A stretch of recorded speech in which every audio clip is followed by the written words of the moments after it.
Hello everyone, আশা করি সকলেই ভালো আছো, সুস্থ আছো। আজকে আমরা মধ্যবিন্দু নির্ণয়ের জন্য একটা সুন্দর শর্টকাট শিখবো। এতে করে আমরা 3.2 এবং 3.3 অন্যান্য কঠিন অঙ্ক খুব সহজে সলভ করতে পারবো। সো আগে আমরা একটু নরমালি দেখার চেষ্টা করি। আমরা জানি পি যদি একটা বিন্দু হয় এবং আর যদি একটা বিন্দু হয়, সেই বিন্দুর মধ্যবিন্দু যদি কিউ হয়, তাহলে স্বাভাবিকভাবে এই কিউটা এই দুইটার গড় করলে পাওয়া যায়। বইয়ের থিওরি থেকে আমরা জানি x1 + x2 / 2 এবং yটা হচ্ছে y1 + y2 / 2। সো এখানে একটা প্রবলেম আছে, প্রবলেমটা আমি একটু বলি, ডিটেইলসটা লেখা হয় নাই।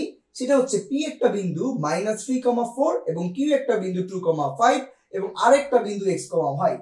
সো বলা হয়েছে এখানে p এবং r এর মধ্যবিন্দু হচ্ছে q, তাহলে r বিন্দুর স্থানাঙ্ক বের করো।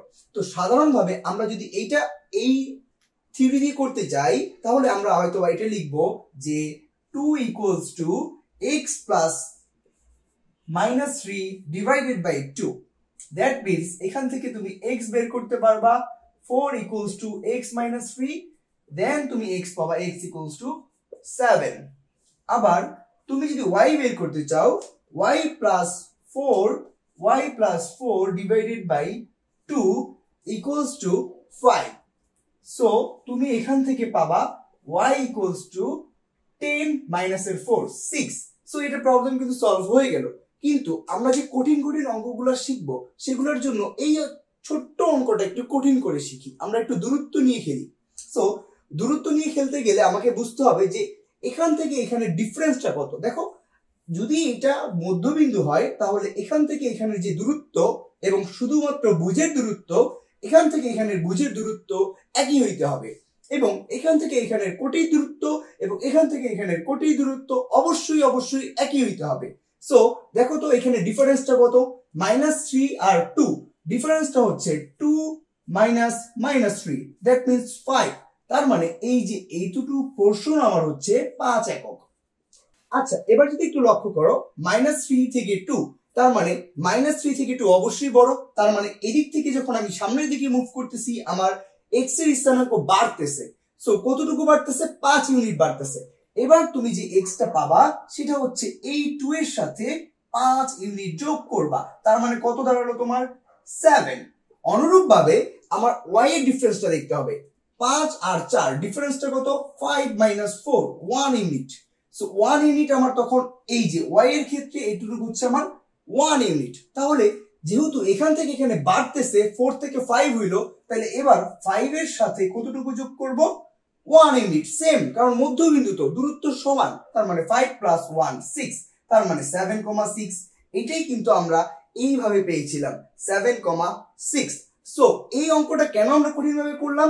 তার কারণ হচ্ছে আমরা সামনে অন্তর্বিভক্ত, বহির্বিভক্ত এবং একটা অক্ষ কিভাবে বিভক্ত করে, x অক্ষ, y অক্ষ, অনেক ধরনের প্রবলেম এই দূরত্ব দিয়ে খেলে খুব সহজে সলভ করতে পারবো। চলো এবার আমরা আরেকটি প্রবলেম দেখি।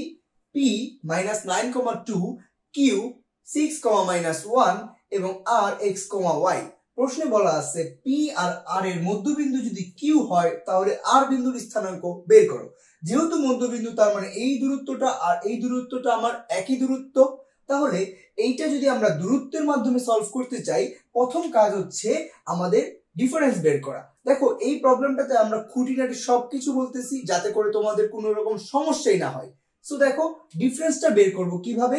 বড়টা বিয়োগ ছোটটা। সব সময় ডিফারেন্সটা বড়টা বিয়োগ ছোটটা। তাহলে 6 - এর -9, 6 - -9, দ্যাট মিন্স 15 হচ্ছে তোমার ডিফারেন্স। তার মানে এখানে তোমার ভুজের যে ডিফারেন্স, সেটা দাঁড়ালো 15।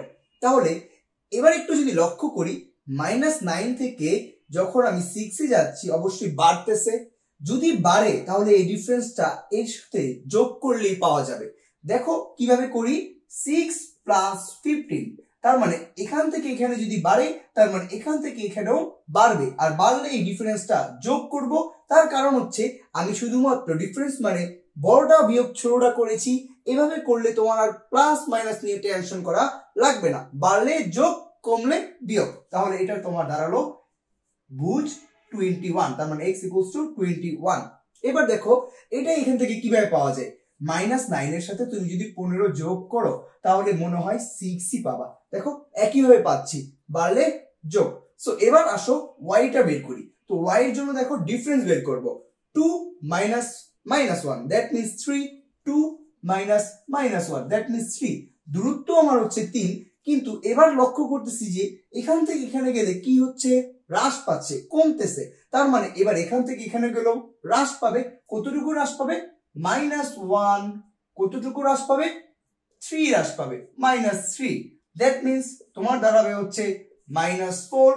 এখন তুমি এখান থেকেও এটা পাইতে পারো, 2 মাইনাস -3, সরি 2 -3 দ্যাট মিন্স -1।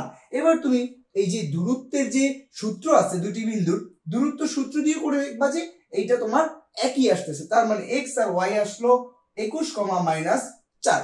এবার তোমার কাজ হচ্ছে বই যত রকম উদাহরণ আছে বা তোমার কাছে যে ধরনের সহায়ক বই আছে সেইগুলা দূরত্বের মাধ্যমে সলভ করা। এতে করে তোমরা অন্তর্বিভক্ত বহির্বিভক্ত সবই তাড়াতাড়ি সলভ করতে পারবে।